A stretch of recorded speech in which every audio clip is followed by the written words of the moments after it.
Vyanzo ya stress kwa Mkristo. Tunataka kueleza ndani ya video hii mambo yanayoanzisha stress. Fata video hii mpaka mwisho ikiwa unataka kutambua mambo yanayoanzisha stress. Share link kwa wengine ili kusambaza ujumbe huu. Stress ni hali ya kiakili na kihisia inayotokea wakati mtu anapokabiliana na changamoto za nje na ndani. Stress inaweza anza wakati wa kushughulika na shinikizo la kazi, malengo ya wakati au mabadiliko ya mazingira ya kazi. Inaweza kuwa chanzo cha stress. Kutekelezwa kwa matarajio kutoka kwa familia, marafiki au jamii inaweza kuleta mzigo wa kihisia na kuanzisha stress. Migogoro au matatizo katika mahusiano ya kibinafsi kama vile ndoa au urafiki yanaweza kuwa chanzo cha stress. Mabadiliko makubwa kama vile kuhama, kuanza kazi mpya au kufiwa na mtu wa karibu yanaweza kuleta changamoto kubwa na kuanzisha stress. Matatizo ya kiafya kama vile magonjwa au majeraha yanaweza kuanzisha au kuongeza kiwango cha stress. Shida za kifedha kama deni au kukosa nia ya kupata fedha ni miongoni mwa vyanzo vikuu vya stress. Wasiwasi ya kila siku kama vile hali ya hewa, siasa au matukio ya kimataifa yanaweza kuanzisha stress. Kukosa muda wa kupumzika au kujishughulisha na shughuli za burudani kunaweza kuongeza viwango vya stress. Ni muhimu kuelewa kwamba ingawa hatuwezi kuepuka kabisa vyanzo vya stress, tunaweza kuchukua hatua za kukabiliana na kudhibiti hatari zake. Kwanza, ujisaidie mwenyewe. Kuwa na mipango ya kazi zako na ratiba inaweza kusaidia kupunguza shinikizo la muda. Kuelewa vipaumbele vyako na kupanga kazi zako vizuri kunaweza kutoa hisia ya kudhibiti.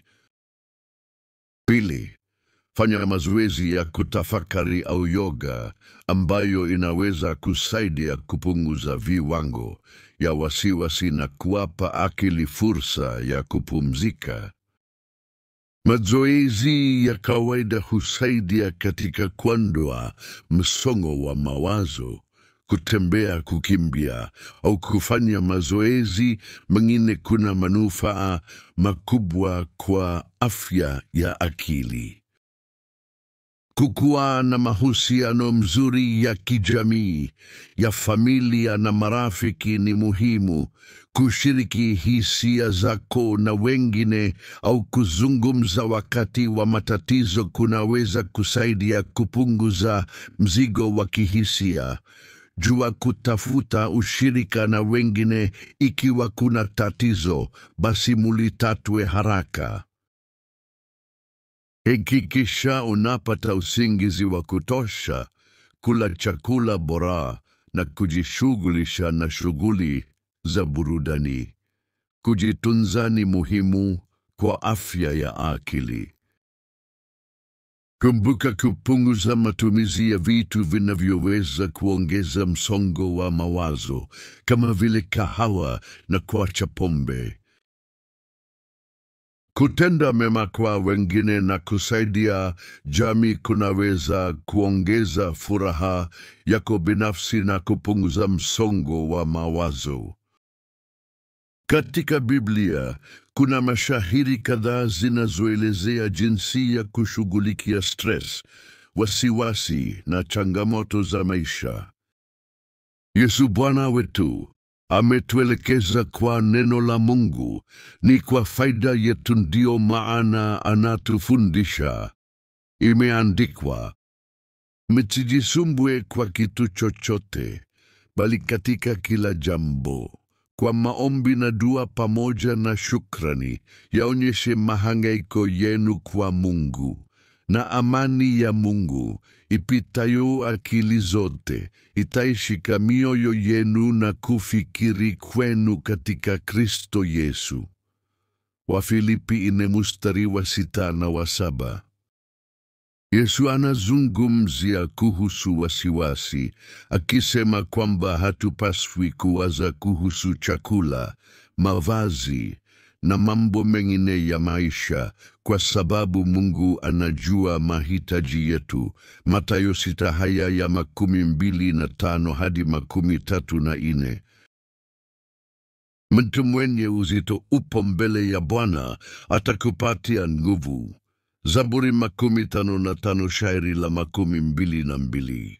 Watu wa haki wakiita, Bwana husikia na huwasaidia katika shida zao zote. Bwana yu karibu na wale wenye moyo mnyenyekevu, naye huwakomboa wenye roho zilizovunjika. Zaburi 34 aya ya 17 na 18. Wakristo kutegemea Mungu katika nyakati za shida ni njia ya kupunguza wasiwasi.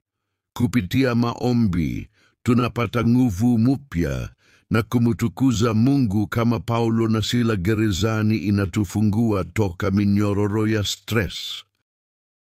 Share video hii kwa wengine. Kutangaza ujumbe huu, weka baraka na maoni yako kwenye komenti ya video hii. Ikiwa umetufata mpaka mwisho, weka picha ya Roho Hearts. Ubarikiwe na Mungu. Aksanti.